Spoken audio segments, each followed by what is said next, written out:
Welcome to the CISSP Cyber Training Podcast, where we provide you the training and tools you need to pass the CISSP exam the first time. Hi, my name is Sean Gerber, and I'm your host for this action-packed, informative podcast. Join me each week as I provide the information you need to pass the CISSP exam and grow your cybersecurity knowledge. All right, let's get started.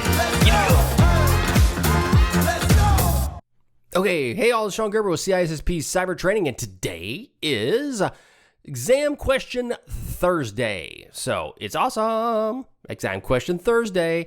You gotta love it. So, we are going to talk about today different various exam questions that you might be able to see, and we are going to focus on the Domain 8. We're going to get into software development methodologies, the Kanbans, the Agiles, and all of those aspects that we're going to kind of go through some CISSP questions so that you are properly prepared for the CISSP exam.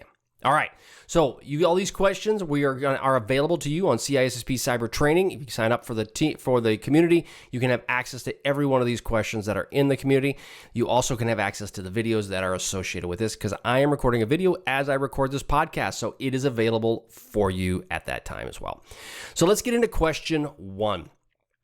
Which development methodology is iterative and focuses on customer feedback and incremental improvements? A. Waterfall. B. Agile. C. Spiral. Or D. Kanban. Okay, again, which development methodology is iterative and focuses on customer feedback and incremental improvements? And the answer is B. Agile.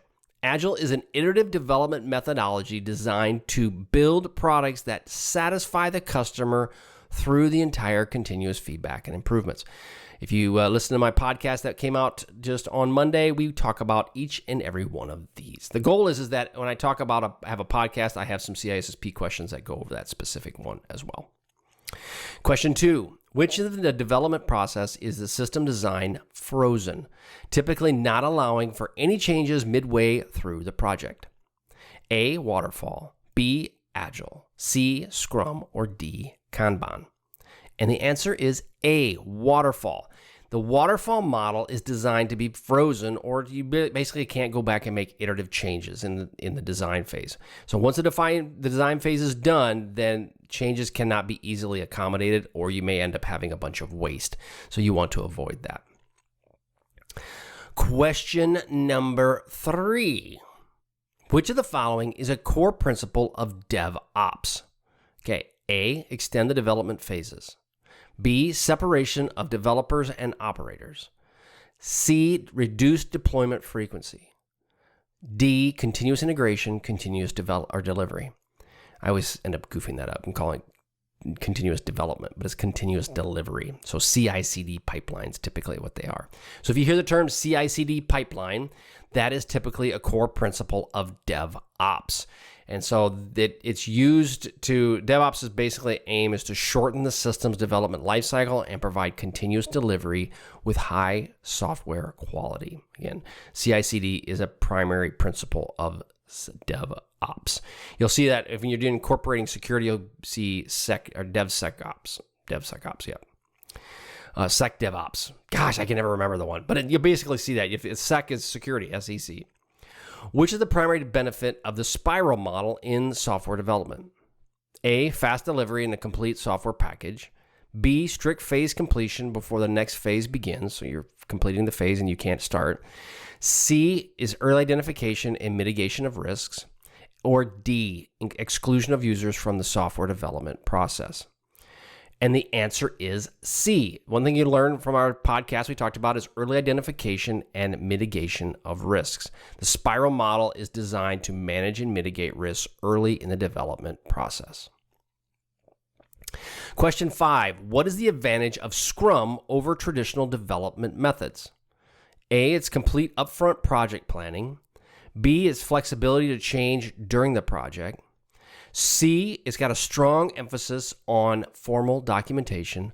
Or D, long phases of development before testing. Okay, so what is an advantage of Scrum over traditional development methods? And the answer is B, flexibility to change during the project. Like we mentioned before, Scrum allows for flexibility and changes throughout the project based on the lessons learned and the changing requirements. Next question, which development methodology emphasizes on limiting work in progress?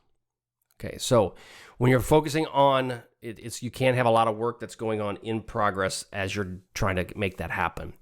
A is Scrum, B is Agile, C is Waterfall, or D is Kanban.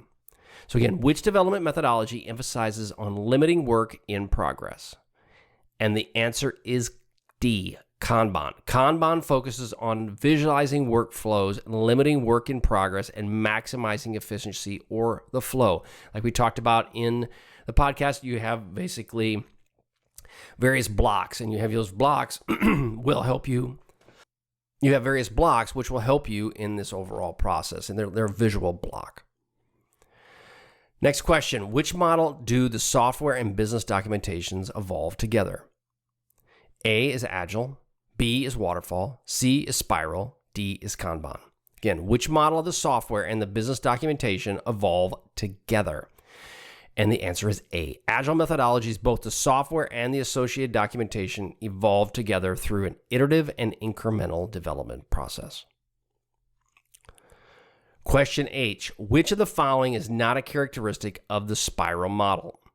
A, risk-driven, B, early software releases, C, repeated reassessments of the project risks, or D, sequential phases.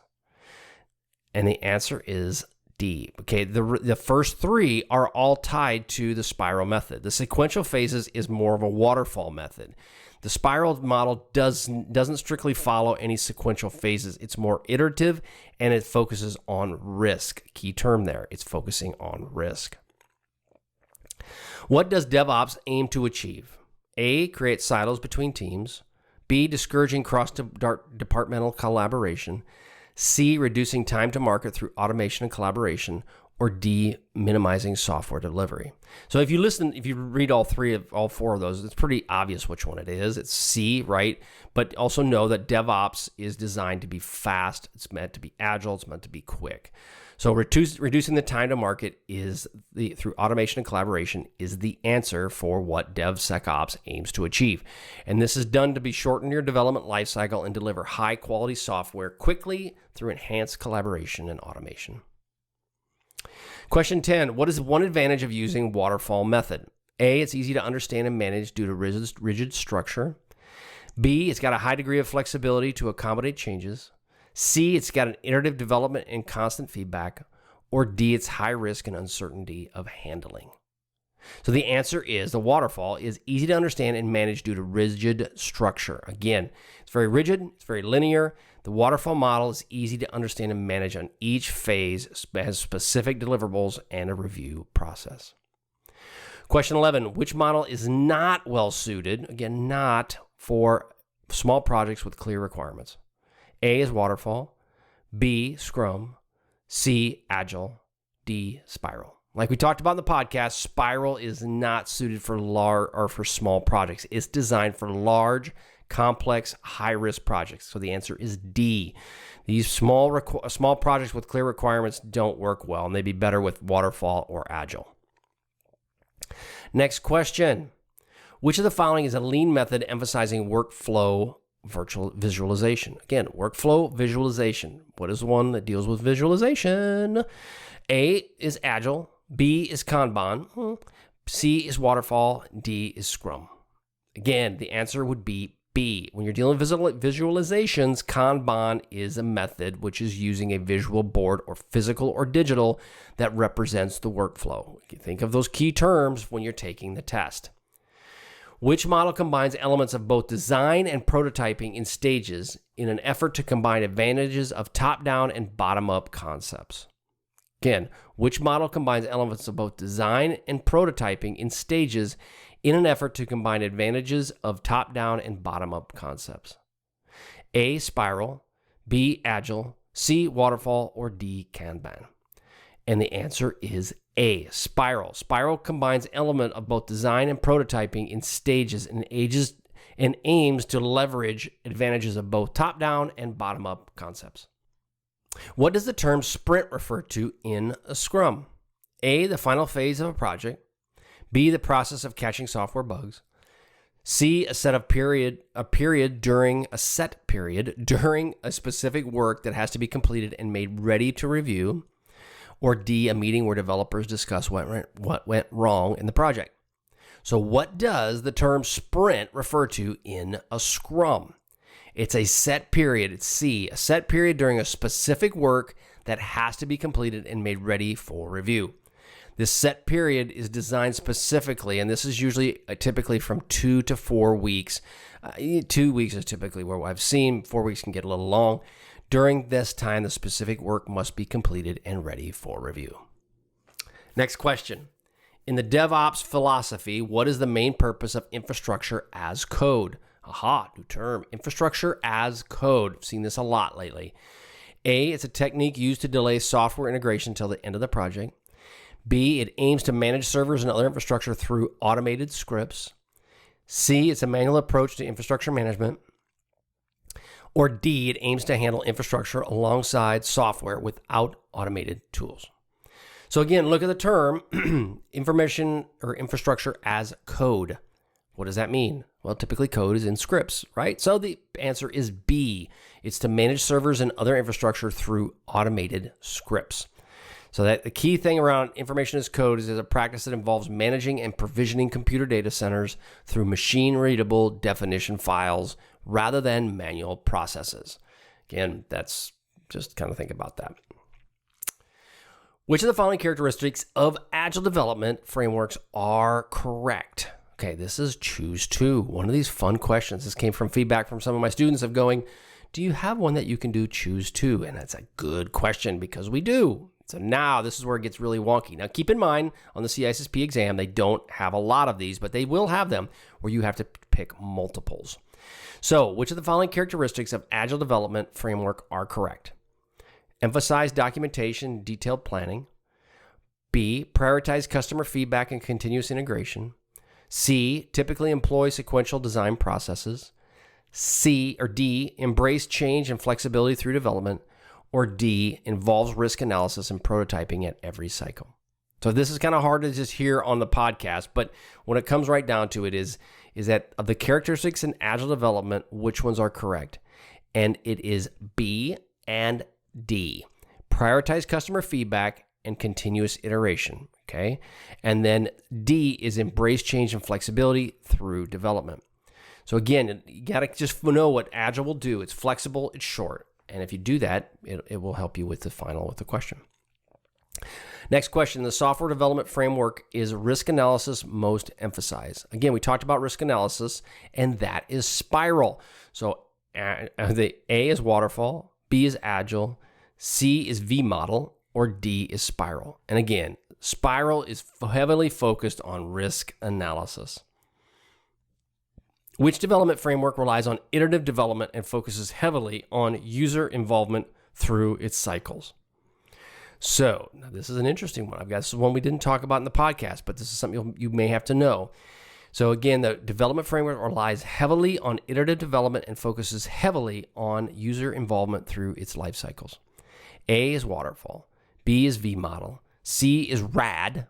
That's Romeo Alpha Delta, rapid application development, or D is spiral. Well, in this case, again, rapid development, iterative development, it's RAD. That's rapid application development is correct because it emphasizes on rapid prototyping and user feedback through the process. Which of the following is a primary difference between Waterfall and Agile methodologies? A, Waterfall is iterative while Agile is not. B, Agile prioritizes documentation over collaboration. C, Waterfall completes all designs before any coding begins. Or D, Agile typically employs strict sequence of project phases. The answer is C. Waterfall completes all design before any coding begins. That one is correct. That's the primary difference between the two. Last question. Which development methodologies are primarily structured around processing from one phase to the next only after the previous phase is completed and requirements are well defined? A is Waterfall. B is Agile. C is spiral, D is iterative. So which development methodologies are primarily structured around processing from one phase to the next only after the previous phase is completed and requirements are well defined from the onset? And the answer is A. Waterfall is a linear sequential approach which you have to move from one phase to the next and is best suited for projects that have well-defined requirements from the beginning. All right, that's all I have for you today on the CISSP Cyber Training. Hope you all have a wonderful day. Go check it out at CISSPcybertraining.com. You can go check out my free CISSP questions at freecissPquestions.com. And you can sign up and get 30 free CISSP questions each and every month. All right, I hope you have a wonderful day, and we will catch you on the flip side. See ya.